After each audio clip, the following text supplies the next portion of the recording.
एक और अहम खबर, वज़ीर-ए-आज़म नरेंद्र मोदी ने वीडियो कॉन्फ्रेंसिंग के जरिए शांति निकेतन में वाक़ विश्व भारती यूनिवर्सिटी की 100 साला तक़रीब से खिताब किया।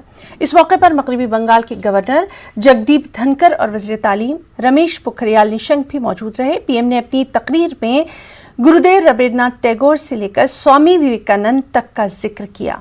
इस मौके पर पीएम ने कहा कि आज़ादी की तहरीक में विश्व भारती यूनिवर्सिटी की कुर्बानियां जग जाहिर हैं। उन्होंने मजीद कहा कि गुरुदेव का पैगाम ही आत्मनिर्भर भारत का असास है।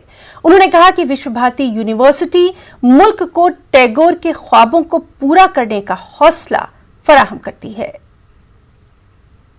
गुरुदेव द्वारा स्थापित विश्व भारती विश्वविद्यालय ने नई ऊर्जा दी थी।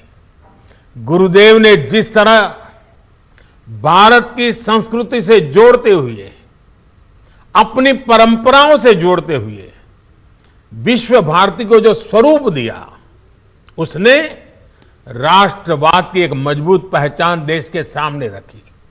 साथ साथ उन्होंने विश्व बंधुत्व पर भी उतना ही जोर दिया।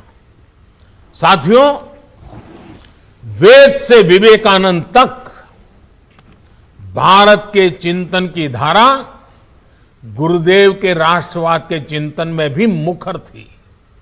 और ये धारा अंतर्मुखी नहीं थी। वो भारत को विश्व के अन्य देशों से अलग रखने वाली नहीं थी। उनका विजन था कि जो भारत में सर्वश्रेष्ठ है, उससे विश्व को भी लाभ हो, और दुनिया में अच्छा है, भारत उससे भी सीखे। आपके विश्वविद्यालय का नाम ही देखिए, विश्व भारती। मां भारती और विश्व के साथ समन्वय।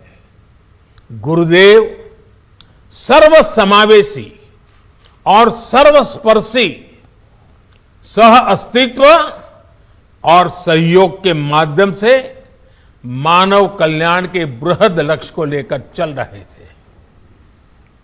विश्व भारती के लिए गुरुदेव का यही विजन आत्मनिर्भर भारत का भी सार है।